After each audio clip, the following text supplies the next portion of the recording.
교회의 비전을 나누는 NY 필러 비전 시리즈 이제 마지막 시간이 되었습니다. 기둥의 의미에 대해서 전했던 서론을 시작으로 매주 한 가지의 비전을 전했습니다. 오늘로 총 11주째 교회 비전에 대해서 설교를 하고 있습니다. 말씀을 통해 우리 교회가 나아가야 할 길을 분명히 알고 한 마음이 되어서 좋은 교회를 함께 만들어 갈 수 있기를 주님의 이름으로 부탁드립니다. 비전이 무엇인지 오늘 이제 마지막 시간이니까 좀 복습을 하겠습니다. 비전은 내가 나중에 갖고 싶은 장래 희망과는 조금 다른 개념입니다. 이 그림을 보여드린 게 기억이 나시는지 모르겠네요. 왼쪽 그림을 보시면 사랑하는 사람이 어딘가를 보고 있습니다. 내가 사랑하는 사람이니까 그 사람이 어디를 보는지 궁금해서 물어보겠죠. 어디를 보냐고. 그래서 여기를 본다고 이제 손으로 가리켜서 알려줍니다. 이것이 비전입니다. 내가 사랑하는 사람이 보는 곳을 나도 같이 보기 위해서 시선을 정렬하려고 애쓰는 것, 이것이 비전입니다. 오른쪽 그림을 보시면 우리가 하나님의 뜻대로 살기로 다짐했다면 하나님의 마음이 있는 곳이 어디인지를 바라보아야 합니다. 하나님이 저기다 라고 말씀을 하시면 나의 초점과 주님의 초점을 맞추는 것이에요. 주님이 이쪽으로 가라고 말씀하시는데 내가 아니에요, 이쪽으로 갈 거예요 라고 방향을 틀어버리면 그것은 비전의 사람이라고 할 수 없겠죠. 여러분은 하나님이 가리키는 곳으로 내 시선을 맞추는 비전의 사람이십니까? 아니면 내가 가고 싶은 대로 하나님을 끌고 다니는 주인 행세하는 사람입니까? 많은 사람들이 믿음이 있다고 말하고 신앙생활 한다고 말하지만 실제로는 하나님을 내 마음대로 여기저기 끌고 다니는 경우가 많습니다. 하나님과 우리의 시선이 일치하지 않으면 물음표를 자꾸 던지게 됩니다. 왜를 자꾸 물어보게 되죠. 그러나 비전이 일치하면 물음표가 아닌 느낌표를 던지게 됩니다. 아, 그거요? 예, 저 알죠? 아, 무슨 말씀인지 알아요. 아멘하고 순종하고 결단하고 충성을 보이게 됩니다. 그러니까 비전이 공유가 되면 응답이 단순해집니다. 이스라엘 백성들이 이집트를 탈출해서 홍해를 만났습니다. 뒤에서는 이집트 군사가 쫓아오고 앞에는 물이 가로막고 있습니다. 하나님의 뜻이 무엇인지 전혀 알지 못하는 백성들이 지도자였던 모세를 향해서 이렇게 물음을 던졌습니다. 출애굽기 14장에 그들은 모세를 원망하며 말하였다. 이집트에는 묘자리가 없어서 우리를 이 광야에다 끌어내어 죽이려는 것입니까? 우리를 이집트에서 끌어내어 여기서 이런 일을 당하게 하다니 왜 우리를 이렇게 만드십니까? 이집트에 있을 때에 우리가 이미 당신에게 말하지 않았습니까? 광야에 나가서 죽는 것보다 이집트 사람을 섬기는 것이 더 나으니 우리가 이집트 사람을 섬기게 그대로 내버려 두라고 하지 않았습니까? 하나님의 계획을 알지 못합니다. 하나님의 비전을 모릅니다. 그러니까 뭐라고 그러죠? 왜 우리를 죽이려고 하는 겁니까? 그래요. 근데 여러분, 하나님이 이스라엘 백성들을 죽이시려고 출애굽시켰나요? 살리시려고 출애굽시켰잖아요. 인류 역사상 최대의 해방 사건을 경험하기 일보 직전인데 비전이 공유가 안 되니까 원망하고 투덜대기 시작합니다. 하나님의 백성으로서의 비전이 없어서 그렇습니다. 주님의 계획이 무엇인지 모르고 있죠. 그러니까 하나님 입장에서 봤을 때는 지금 은혜를 베풀기 10초 전 상황인데 사람들 눈으로 보기에는 죽기 전 10초의 상황인 거예요. 비전이 공유되지 않은 자는 은혜와 축복의 통로가 실패의 길로 보일 수밖에 없는 것입니다. 이래서 공동체는 비전을 공유하는 것이 참 중요합니다. 여러분 각자 가지신 개인의 비전은 여러분과 하나님과의 관계 속에서 하나님과의 지속적인 소통을 통해서 발견할 수 있습니다. 그러나 우리 공동체의 비전은 누구를 통해서 주어질까요? 그 공동체의 지도자를 통해 주어집니다. 물음표를 던졌던 백성들에게 리더였던 모세가 이렇게 말합니다. 모세가 백성에게 대답하였다. 두려워하지 마십시오. 당신들은 가만히 있어서 주님께서 오늘 당신들을 어떻게 구원하시는지 지켜보기만 하십시오. 당신들이 오늘 보는 이 이집트 사람을 다시는 볼 수 없을 것입니다. 주님께서 당신들을 구하여 주시려고 싸우실 것이니 당신들은 진정하십시오. 왜 우리를 죽이시려고 여기로 데려왔습니까? 라고 말하는 백성들에게 하나님의 계획을 알고 하나님을 만난 적이 있었던, 하나님과 비전이 공유된 지도자 모세는 하나님이 구원하실 것이라는 확신을 심어줍니다. 그는 하나님의 계획을 잘 알고 있습니다. 그러니 백성들은 민족의 비전을 부여잡은 모세를 잘 따르고 모세를 통해 자신의 공동체의 미래를 같이 그려나가면 되는 것이죠. 나중에 홍해가 갈라지고 백성들이 마른 땅을 지나게 되었을 때 그때도 질문하는 사람이 있었습니까? 그때는 다 말없이 마른 땅을 육지처럼 지나갔습니다. 경이로움 중에 하나님의 비전을 체험했습니다. 믿고 순종하며 따라갔을 때에 물음표가 느낌표로 바꾸게 됩니다. 우리가 같은 비전을 품고 순종하면 이런 역사를 경험하게 되는 것이죠. 출애굽기 14장 31절 다 같이 읽겠습니다. 시작. 이스라엘이 여호와께서 애굽 사람들에게 행하신 백성이 여호와를 경외하며 여호와와 그의 종 모세를 믿었더라. 할렐루야. 이번 시리즈 설교를 통해서 하나님과 시선을 일치하여 하나님 마음에 합한 교회를 어떻게 이루어가야 할지 여러분 모두 한 마음이 되는 기회로 삼으시기를 바랍니다. 또 세우신 목회자와 시선을 맞추어서 온 교회가 같은 방향을 바라보며 같은 마음을 품게 되실 수 있기를 축원합니다. 주보 뒷면에 보면 우리 교회의 비전이 항상 인쇄되어 나갑니다. 복습하는 차원에서 제가 1 이렇게 숫자를 부르면 여러분들이 우리 교회 비전 스테이트먼트를 이렇게 천천히 읽어주시면 되겠습니다. 자, 읽어보실까요? 자, 1 2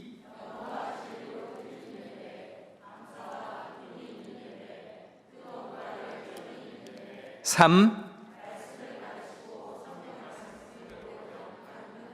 4 지속적인 5 6 7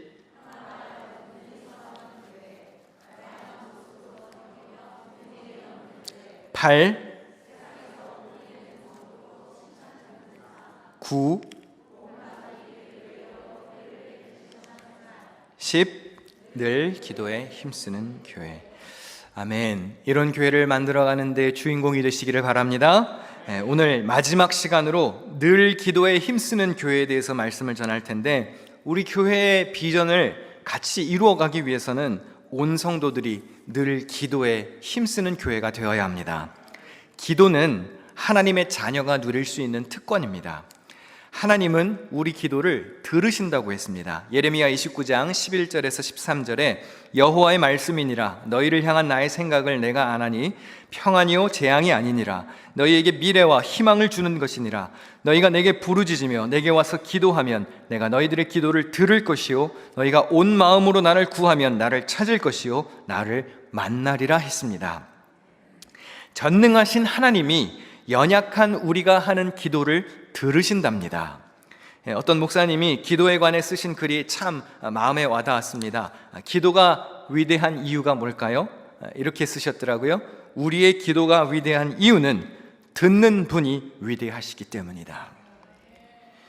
기도하는 우리가 잘나서가 아니라, 우리가 하는 기도에 어떤 특정한 능력이 있어서가 아니라, 그 기도의 대상, 기도를 들으시는 하나님이 위대하시기 때문에 기도가 위대한 것입니다. 여러분, 들으시는 하나님이 기도를 들으신다는데 기도하시기를 바랍니다. 오늘 본문 로마서 12장은 신앙생활하는 성도들의 실질적인 생활이 어때야 하는지를 잘 가르쳐주고 있는 본문입니다. 오늘 본문을 세 번역으로 다시 보겠습니다. 사랑에는 거짓이 없어야 합니다. 악한 것을 미워하고 선한 것을 굳게 잡으십시오. 형제의 사랑으로 서로 다정하게 대하며 존경하기를 서로 먼저 하십시오. 열심을 내어서 부지런히 일하며 성령으로 뜨거워진 마음을 가지고 주님을 섬기십시오. 소망을 품고 즐거워하며 환난을 당할 때에 참으며 기도를 꾸준히 하십시오. 성도들이 쓸 것을 공급하고 손님 대접하기를 힘쓰십시오.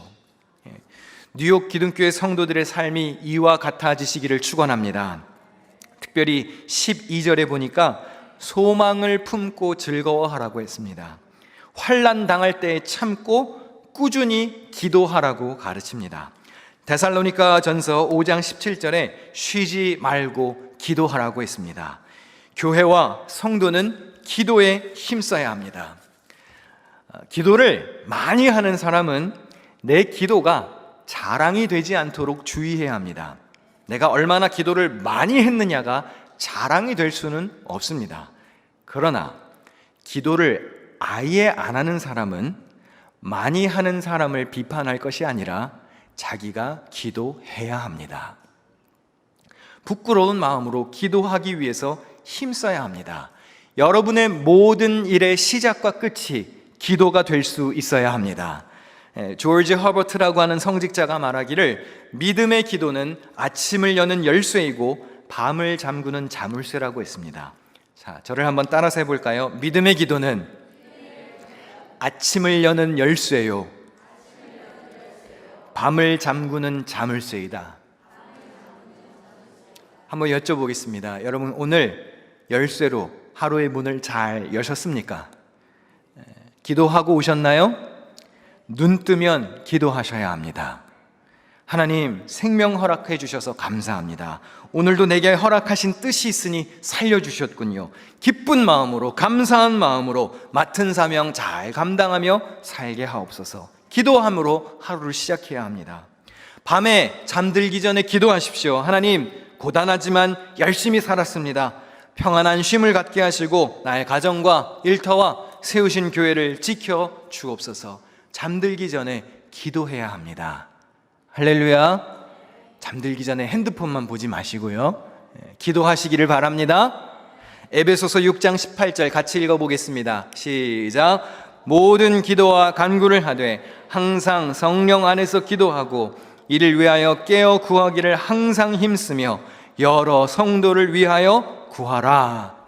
내 기도만 하지 말고 같이 신앙생활하는 여러 성도들을 위해서도 구하라고 했습니다. 깨어서 구하기를 바랍니다. 기도는 나의 뜻을 비우고 하나님의 뜻을 채워가는 과정입니다. 기도는 하나님과 대화하는 시간입니다. 이제 예수 믿기 시작한 지 얼마 안 된 분들이, 또 기도를 많이 해본 적이 없는 분들이 종종 기도를 어떻게 해야 될지 모르겠어요, 목사님. 어떻게 그렇게 1분, 5분, 10분씩 기도를 할 수 있나요? 저는 할 말이 없어요. 하나님께 내 일기를 쓴다는 마음으로 기도하면 돼요. 하나님, 나 오늘 이런 일이 있었어요. 하나님, 나 오늘 이런 사람들을 만나고 왔어요. 하나님, 살다 보니까 이렇게 좋은 일도 다 있네요. 참 감사합니다. 하나님, 오늘은 되게 힘든 하루였습니다. 나에게 힘을 좀 주세요. 내 이야기를 일기 쓰듯이 이렇게 나열하다가 한 번쯤 하나님께 질문하는 거예요. 하나님, 나 이렇게 살다가 보니까 어려운 문제가 있는데 어떻게 하면 좋을까요? 미래에 대한 확신이 없습니다. 하나님, 좀 갈 길을 인도해 주실 수는 없을까요? 하나님, 도저히 어떻게 해야 할지 모르는 문제가 지금 내 눈앞에 있습니다. 하나님, 나에게 지혜를 주셔서 답을 좀 주시면 안 될까요? 그러다가 보면 나의 말이 점점 변하여서 하나님의 뜻으로 채워지는 것을 경험하게 됩니다. 처음에는 나의 말이었지만 후에는 하나님의 뜻을 구하다가 하나님의 말씀으로, 하나님의 뜻으로 채워지게 되는 것이죠. 그래서 나의 뜻이 비워지고 하나님의 뜻으로 채워지는 과정을 기도라고 할 수 있습니다. 기도는 악한 마음으로 잘못 사용해서는 안 됩니다.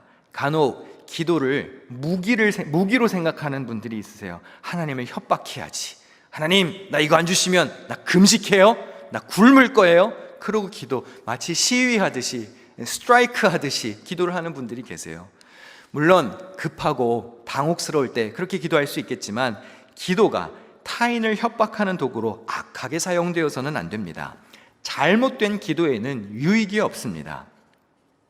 성경에도 보면 예수님이 직접 지적하신 잘못된 기도들이 몇 가지 있습니다. 첫 번째, 예수님이 주의를 주신 잘못된 기도는 사람에게 보이는 기도입니다. 마태복음 6장 5절을 다 같이 읽겠습니다. 시작. 너희는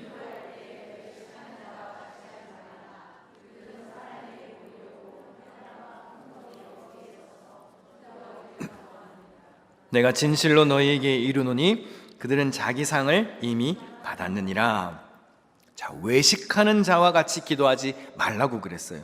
외식은 바깥 외 꾸밀 식자를 써서 겉만 보기 좋게 꾸며서 드러낸다는 뜻입니다. 헬라어 원문에 보면 휘포크리테스라는 헬라어 단어를 사용하는데, 이 그리스 시대에는요, 이 단어를 어떻게 사용했냐면 다른 사람들 앞에서 연기를 하는 배우를 지칭할 때 사용한 단어입니다. 세번역 성경은 이 단어를 위선자라고 번역했습니다. 예수님이 지적하신 기도가 무엇이죠? 다른 사람에게 보이기 위해서 뽐내는 기도, 다시 말하면 배우처럼 연기하는 기도를 경계하셨습니다. 이런 기도는 하나님을 간절히 찾는 행위도 아닐 뿐더러 기도를 그저 하나의 쇼로 전락시키는 것에 지나지 않습니다. 그런 기도는 하지 말아야 합니다. 여러분, 혹시 기도할 때 내가 오늘 어떤 자세를 취해야 다른 사람들이 나를 거룩하게 생각할까? 손을 이렇게 하면 될까? 이렇게 하면 될까? 각도를 어떻게 해야지 더 멋있어 보일까? 그런 걸 신경 쓰시면서 기도하시나요? 내가 얼마나 큰 목소리로 기도해야 좀 있어 보일까? 혹은 어떻게 나긋나긋하게 해야 좀 품이 있어 보일까? 내가 얼마나 오래 기도하면 경건해 보일까? 이런 생각으로 여러분이 기도하고 계시다면 그것은 외식이요, 위선입니다. 하나님은 그런 연기하는 기도를 받지 않으신다고 그랬어요. 또 반대로 다른 사람이 어떻게 기도하는지 되게 신경 쓰는 사람이 있어요. 아니, 왜 남이 기도하는 걸 들으려고 그래요? 저 사람 무슨 기도하나? 저 사람 무슨 문제 있나? 이렇게 귀를 쫑긋 세우고 본인이 기도를 해야지, 본인이. 할렐루야.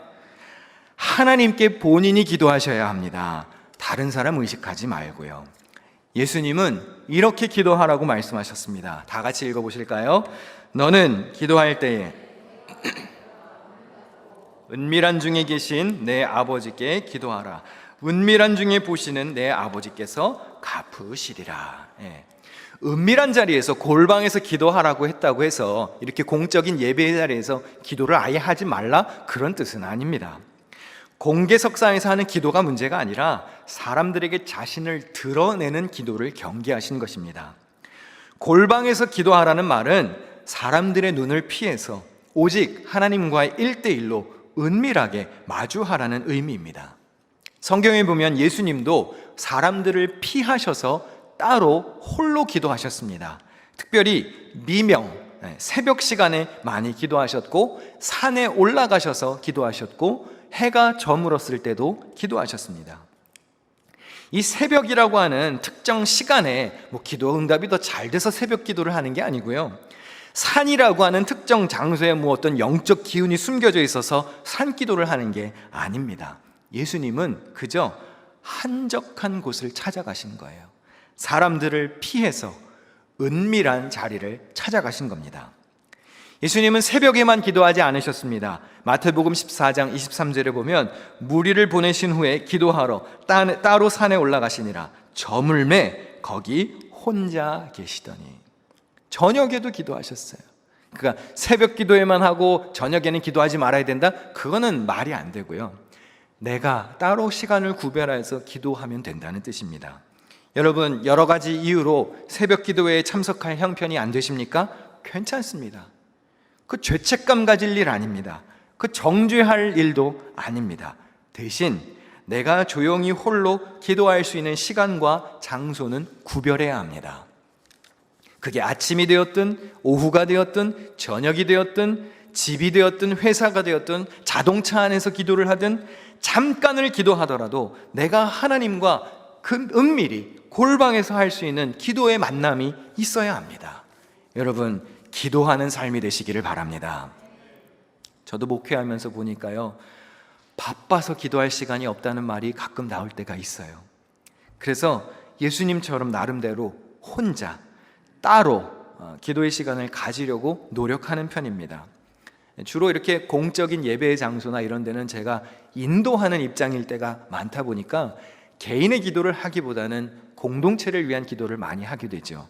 그리고 혼자 따로 기도할 때는 주로 예배 모임이 다 끝났을 때, 성도들이 다 집에 가고 아무도 없을 때, 아니면 주중에 저는 교회에서 일을 하니까 주중에 조용할 때, 그렇게 혼자 잠깐 예배실에 와서 기도하는 시간을 사모합니다. 아무도 없고 아무 소리도 안 나고 불도 꺼져 있는 이 예배실에 혼자 앉아서 때로는 작은 목소리로, 때로는 부르짖어가며, 때로는 눈물로, 때로는 길게, 때로는 그냥 짧게 지나가는 몇 마디의 말로 나름대로의 골방을 찾는 노력을 하는 거죠. 그 혼자 기도하는 시간이 돌이켜보면 가장 불순물이 없는 시간이고 진솔한 기도의 시간입니다. 자신만의 그런 골방이 있어야 합니다. 여러분도 여러분만의 구별된 장소와 시간을 정하셔서 하나님을 간절히 찾는 은혜가 있으시기를 축원합니다. 예수님이 지적하신 또 다른 기도를 보겠습니다. 마태복음 6장 7절과 8절 다 같이 읽습니다. 시작.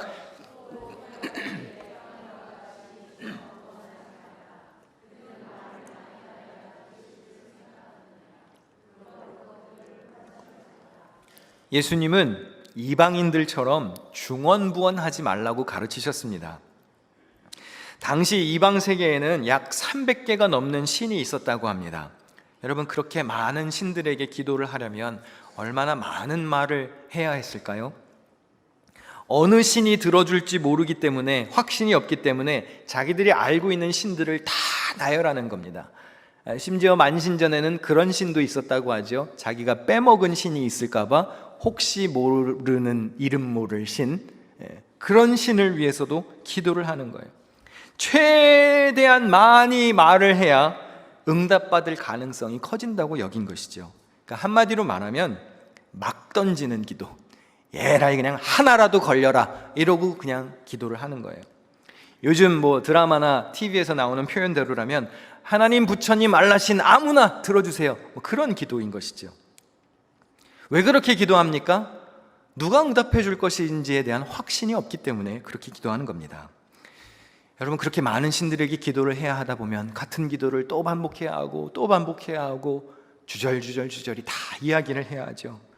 그런 것을 중언부언이라고 하는 겁니다. 그들은 말을 많이 하여야 들으실 줄 생각하느니라. 그런 기도는 이방인의 기도라고 했습니다. 그런데 때로는 우리가 하나님께 기도를 할 때도 이게 양으로 승부를 하려고 할 때가 있어요. 분명히 예수님이 하지 말라고 한 기도인데 내가 조금 더 2시간, 3시간, 뭐 하루 종일 쉬지 않고 물고 늘어지면 하나님이 더 잘 응답하실 거야. 이렇게 양으로 승부를 보려는 때가 있습니다. 여러분, 물량주의 신앙은 바람직한 게 아닙니다. 물론 길게 기도할 수 있죠. 삶에 어려운 문제가 있을 때, 간절히 기도할 때 성령께서 마음에 감동을 주시고 계속 기도해야 할 제목들이 떠오를 때 시간 가는 줄 모르고 오래 기도할 수 있습니다. 그게 나쁘다는 게 아닙니다. 그런데 내가 의식적으로 시간을 재고 있다? 그것은 문제예요. 여러분, 머릿속에 잡념이 들기 시작하십니까? 그럼 기도를 마치시고 일어나셔야 합니다. 다른 사람 기도가 귀에 들어오기 시작하나요? 예수님의 이름으로 기도했습니다 하고 집에 가세요. 짧게 기도하고 빨리 가셔야 합니까? 하나님 마음에 합한 기도를 올려드리시고 떳떳하게 일어나세요. 근데 우리의 마음은 어떻지요? 내가 지금 일어나면 저 뒤에 있는 김아무개 집사가 나를 뭐라고 생각할까? 박아무개 권사님이 내가 오늘 또 졌네? 저희한테 내가 졌네? 이게 뭐 하는 거냐 말이죠. 여러분, 더 오래 기도하실 수 있으십니까? 오래 기도하세요. 짧게 기도하고 가셔야 하나요? 기도하고 가십시오. 기도의 제목이 떠오르지 않을 때, 잡념이 들기 시작할 때, 그때는 기도를 접고 하루를 시작해야 할 때입니다. 사람을 보지 말고 하나님을 바라보며 기도해야 하는 것입니다. 기도는 적어도 3가지의 전제가 필요합니다. 첫 번째, 내 힘으로는 할 수 없다. 인정하는 겸손함입니다. 왜 기도하나요? 내가 잘났으면 기도할 필요가 있습니까? 창조주 하나님의 권능을 높이면서 나의 무능력함을 인정할 때 기도할 수 있는 거예요. 그래서 언제 무릎을 꿇습니까? 내 힘으로는 안 될 때 무릎을 꿇고 하나님, 좀 어떻게 해주세요. 도와주세요. 두 번째, 오직 하나님만이 내 기도를 해결할 수 있다는 믿음이 있을 때 기도하는 겁니다. 모든 것의 주관자가 되시고 이 문제를 해결하실 수 있는 분은 오직 하나님이십니다.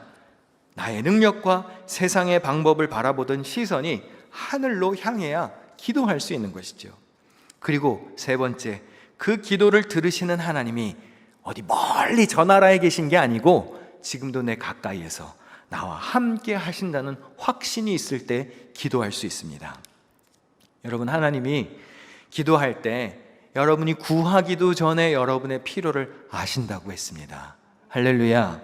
그렇다면 우리에게 필요한 것은 무엇인가요? 아시는 하나님께 구하는 거예요. 구하는 거예요. 이미 하나님이 알고 계시지만 우리의 입술로 고백하기를 원하는 겁니다. 우리 찬양 준비해 주실 때 이 말씀을 마무리하며 기도는 이렇게 해야 한다라고 좀 아주 단순하게 좀 정리를 하고 싶어요. 여러분, 기도는 이렇게 하면 됩니다. 첫 번째, 마태복음 6장 9절 같이 읽겠습니다. 시작. 너희는 이렇게 기도하라. 네, 누구에게 기도하는 겁니까? 하나님 아버지께 기도하는 겁니다. 이게 왜 이렇게 중요하냐? 여러분, 기도의 대상이 분명해야 돼요. 그냥 아무나 들어주세요 이러고 기도하면 안 돼요. 하나님, 부처님, 알라님 아무나 들어주세요. 아니에요. 하늘에 계신 우리 아버지여, 정확히 하나님을 부르고 기도하는 거예요. 기도가, 우리의 기도의 방향이 하나님 아버지께 향하도록 기도의 대상을 분명히 하고 시작하는 겁니다.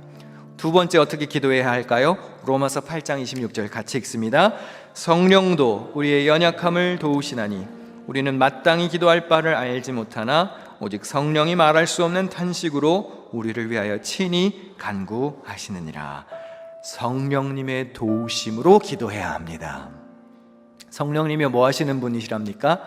우리가 연약할 때 도와주신답니다.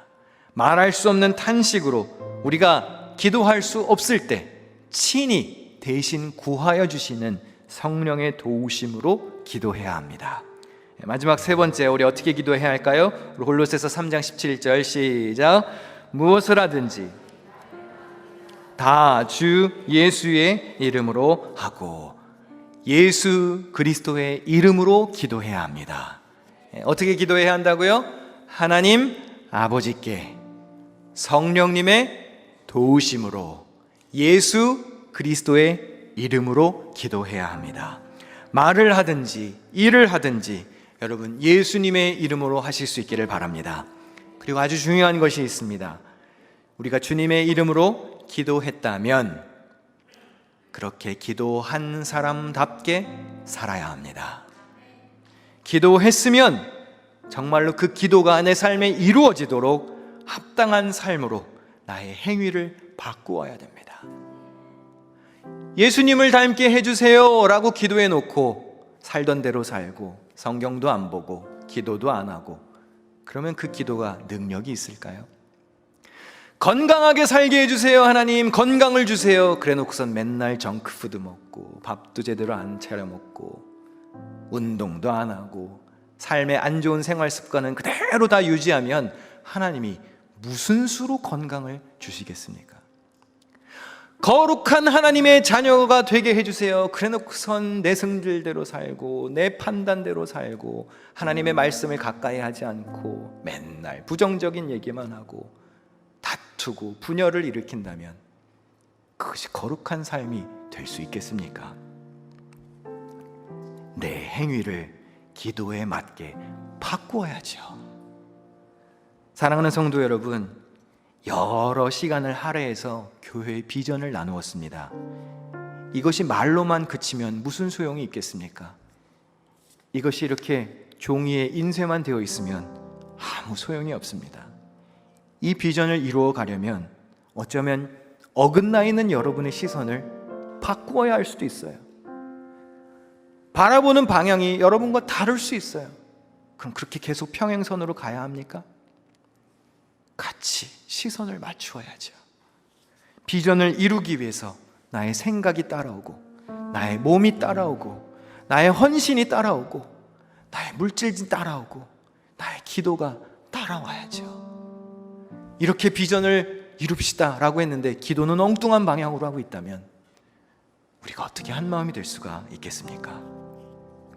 하나님의 꿈이 나의 비전이 되고 예수님의 성품이 여러분의 인격이 되고 성령님의 능력이 나의 능력이 되는 그런 비전의 사람이 되시기를 주님의 이름으로 부탁드립니다. 뉴욕 기둥교회의 비전을 이루기 위하여 늘 기도에 힘쓰는 주인공이 되시기를 축원합니다.